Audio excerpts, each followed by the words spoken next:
You may have heard me talk about this before. It's certainly in the core leadership program, where I talk about two philosophies. I talk about Stoicism, which I really like and have read a lot about and continue to read a lot about. And I talk about Taoism. And these are the two philosophies that I particularly like. There's a lot of different philosophical, genres out there, but I happen to like these two. Taoism comes from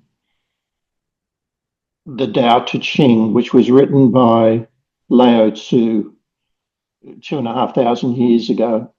And it's 81, basically, it's 81 poems, if you want to call them poems, but they're kind of 81 verses of insight and wisdom, which I really like. And that's in the book, The Tao Te Ching. And there's many, many, many different kinds of, I mean, vastly different in many cases. I've read several different interpretations of the Tao Te Ching, and they are vastly different.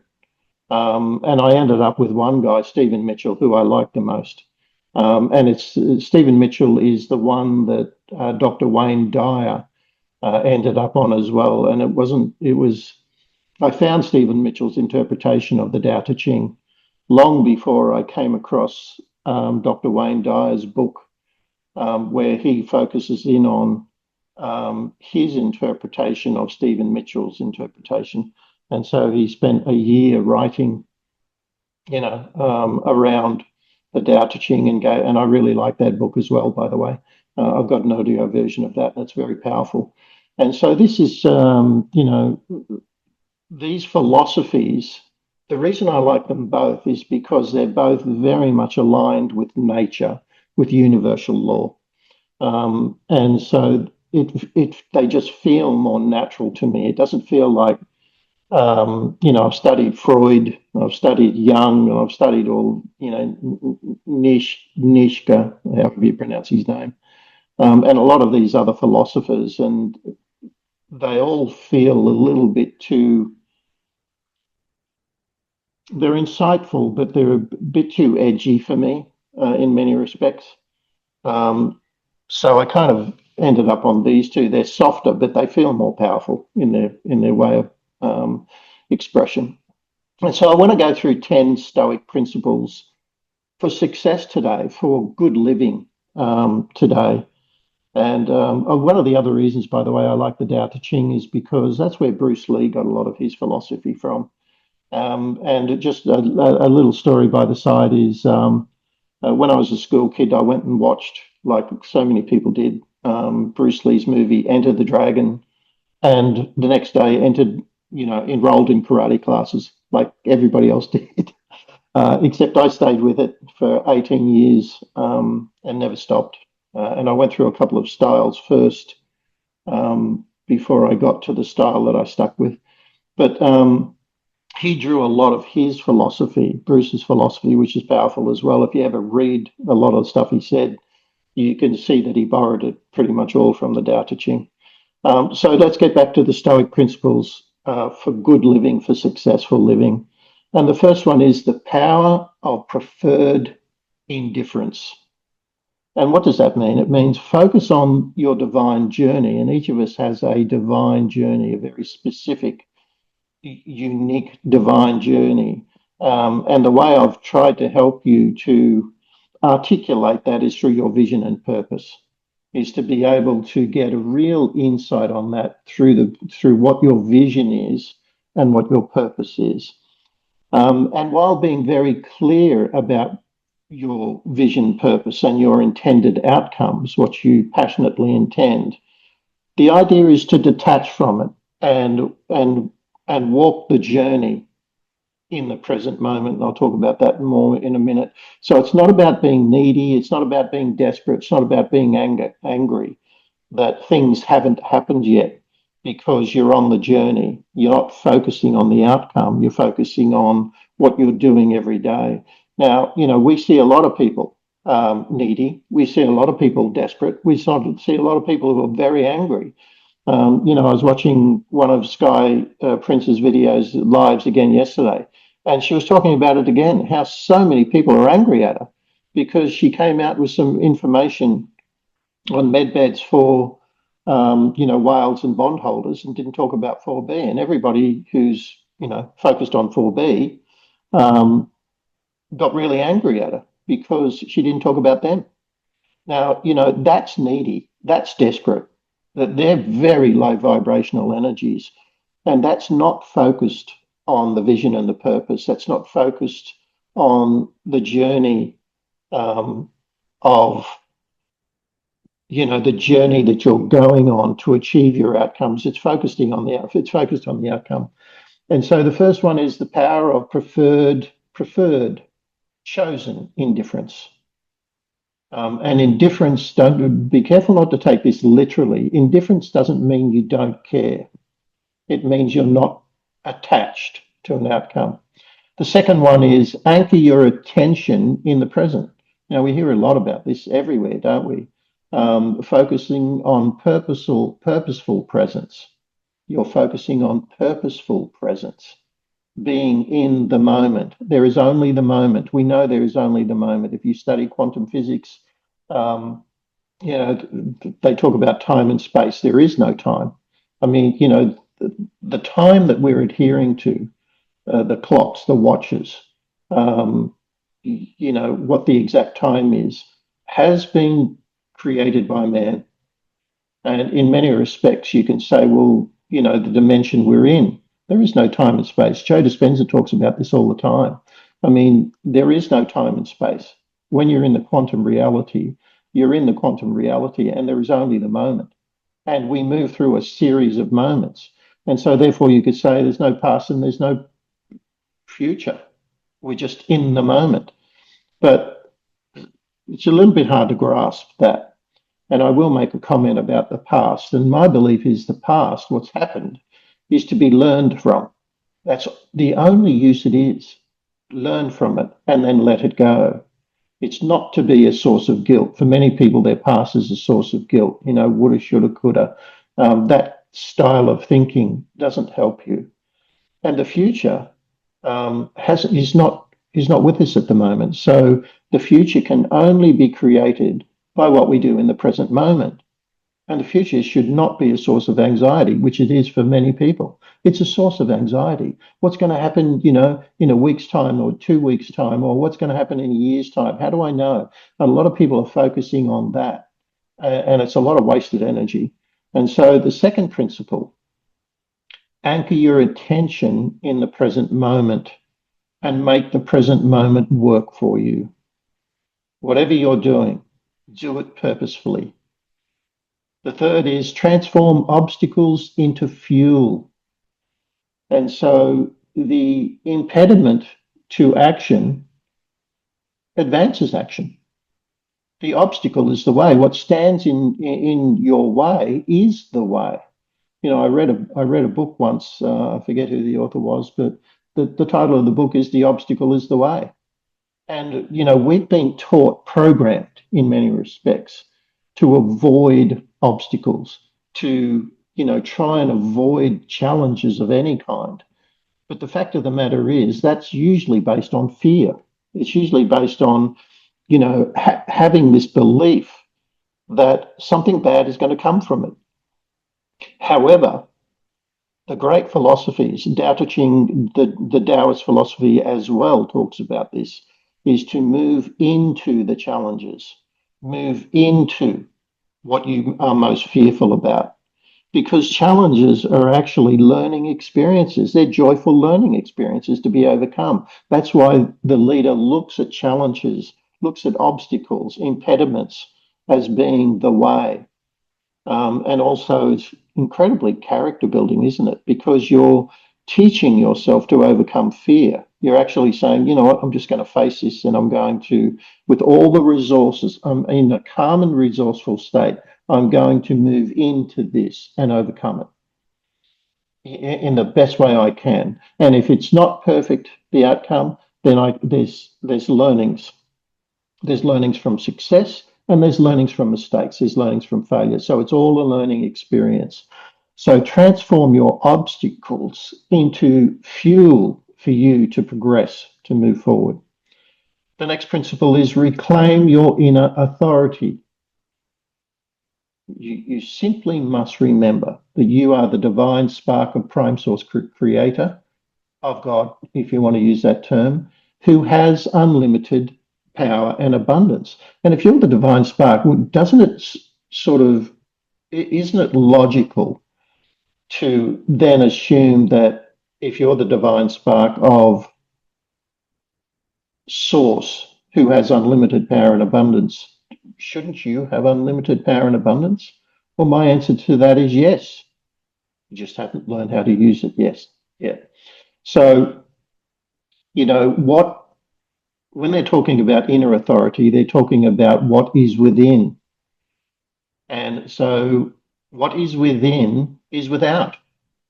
And so what that means is your inner state, your external state is a reflection of your inner state. And so if I'm in a state of anger, I'm going to attract anger. If I'm in a state of aggression, I'll attract aggression. If I'm in a state of scarcity, I'll attract scarcity. I'll be in a state of lack.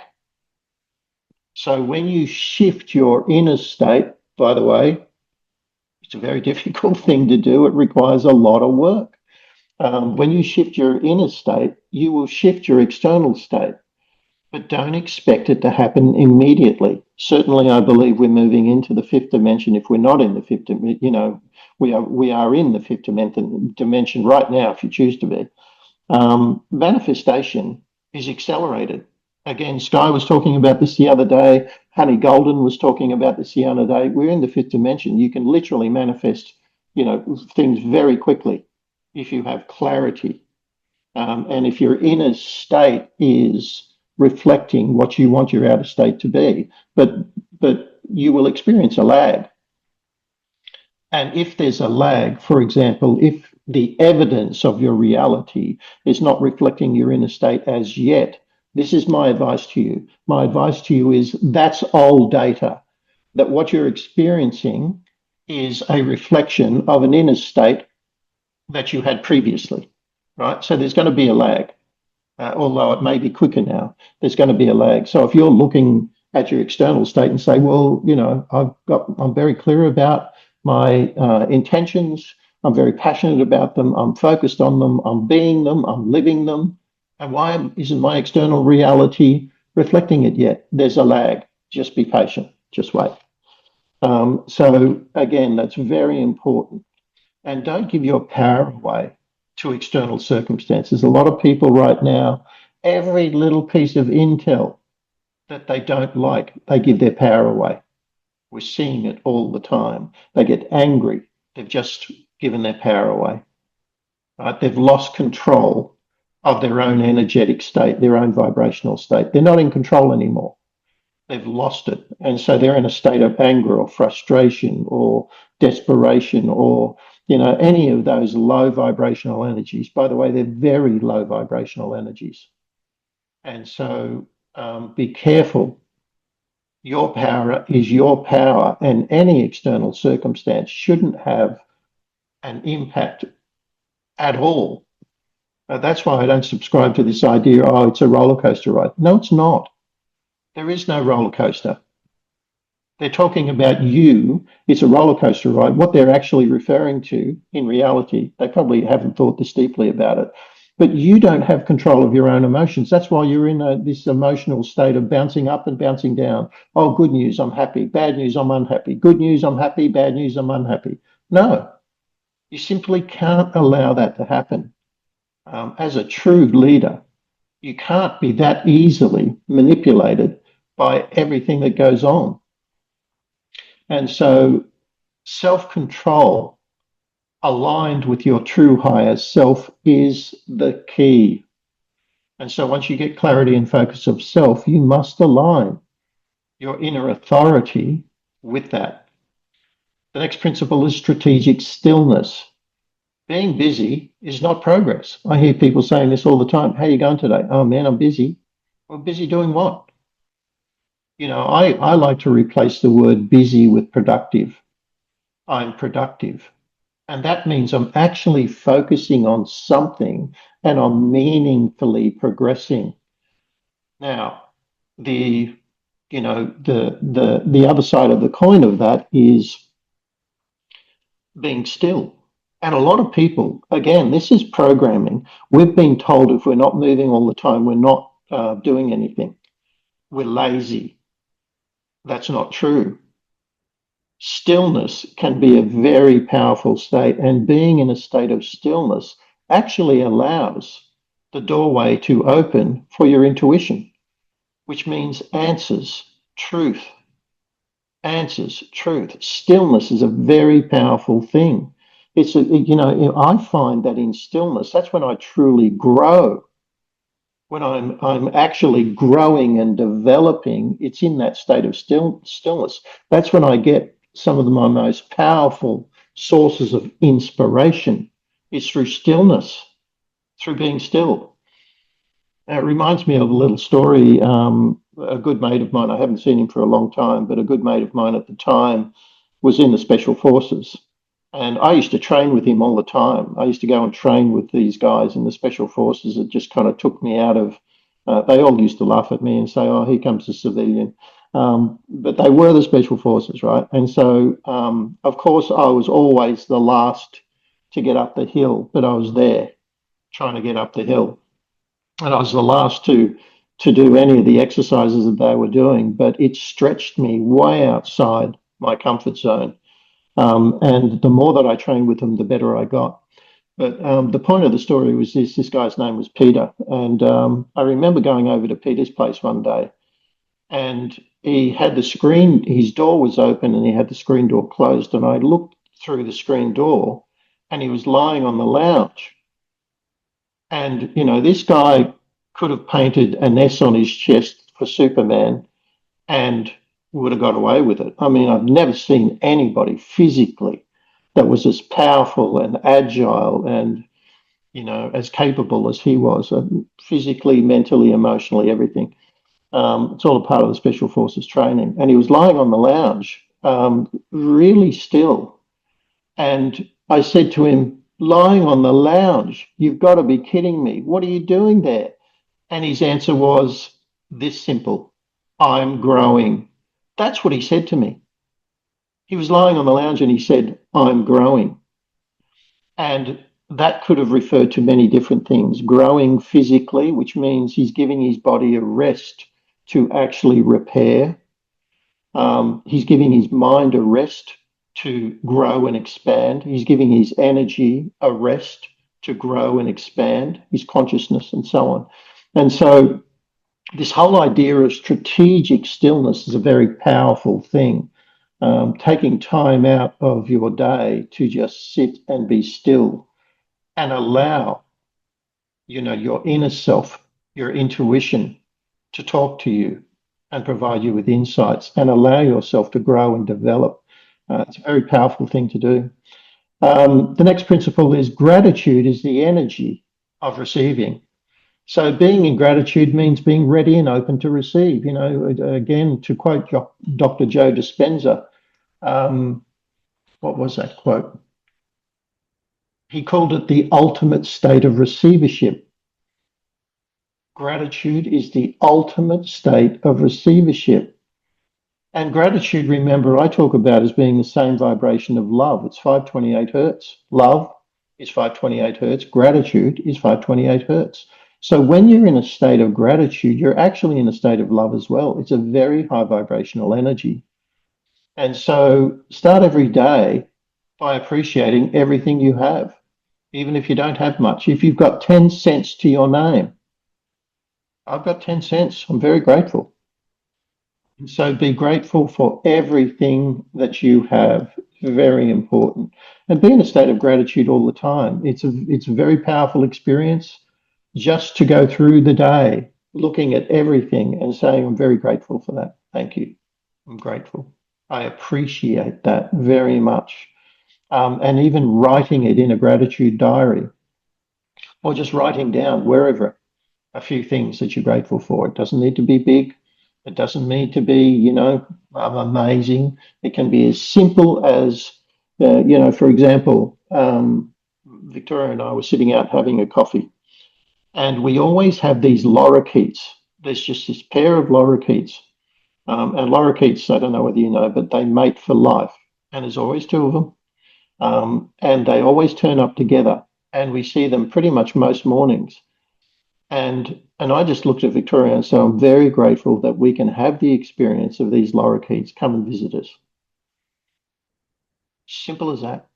I mean, it's just a couple of beautiful birds who, and the other day I had two, 2 days, 3 days ago, I came up to my office and I've got a balcony off my office and there's a railing for the rail. And there was three kookaburras sitting on the rail.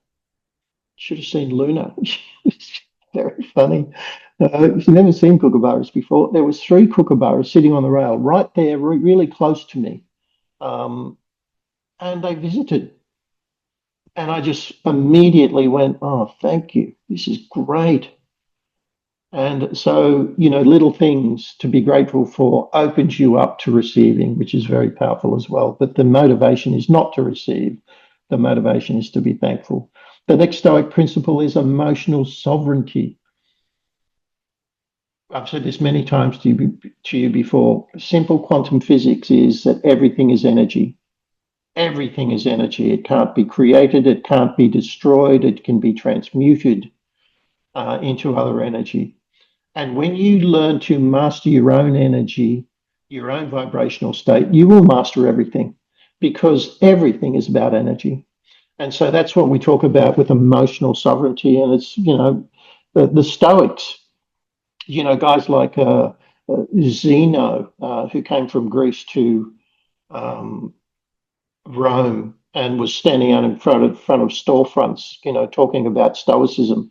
And then, of course, came Seneca and Epictetus. And of course, the most famous Stoic philosopher that we all know about was Marcus Aurelius, who wrote in his book Meditations, a great book to read, by the way. It's just Marcus Aurelius Meditations. I have the audio version of it. What an incredible guy. Not only was he the leader of the general of the army, but he was a Caesar and also a very incredible philosopher as well. It's worth reading his stuff. But, they talk about this stuff. That they were talking about this stuff then. Is exactly the same way. They were talking in many respects, quantum physics is simply validating most of the philosophy that they were talking about and Lao Tzu was talking about. And the final principle is the philosophy of having enough. When you are content with everything you have and stop chasing more, that's when what you intend will chase you. Very simple philosophy. Stop chasing it. Stop clawing, force of will. I've got to make this happen. That's a very old world approach. We were programmed with that approach. And unless you're pushing and shoving, unless you're forcing things to happen, unless you're manipulating things, nothing is going to happen for you. It's not true. It's actually the opposite when it comes to quantum physics. When you stop forcing, when you stop pushing, when you stop shoving, but you're still very clear about what it is that you intend on manifesting. Your intentions are very clear. I watched a video yesterday by trying to think of his name. It'll come to me in a minute. It was on YouTube, so I'm getting fed all these videos on YouTube, and he basically was talking about relaxing. Once you have clarity of your intentions and you state it out loud, relax. Simply go into a state of relaxation. Florence, Flo, Scoville, Finn calls it non-resistance. That's what she calls it. He actually used that term as well, non-resistance. But the key term that he used was relax.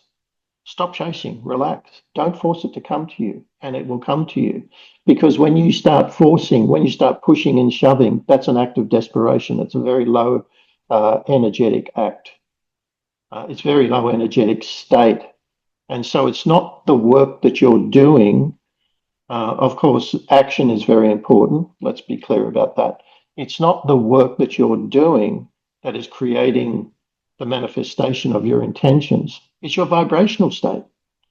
And when you're in a vibrational state of being content, I am content, I'm very happy, but I'm very clear about what it is I want to achieve, my intentions, then you'll find that what you're intending to achieve will come to you far more rapidly and more accurately to what it is that you intended. Okay, that's my 10 Stoic principles that I wanted to share with you today. Hope that's meaningful. Took a few notes. But perhaps in my email, when I send you the replay, I'll send you a PDF file of that so you can have a read of it. I find this stuff very powerful, and I'm constantly reading it all the time, just to keep myself on track. It's as simple as that. To be able to constantly bring yourself back to control. So when you go off out of control, and everybody does, um, when default back to old uh, energies or old teachings or old programming or old belief systems that no longer serve you. It's just simply a matter of quietly and calmly correcting yourself back. But you've got to know how to do that.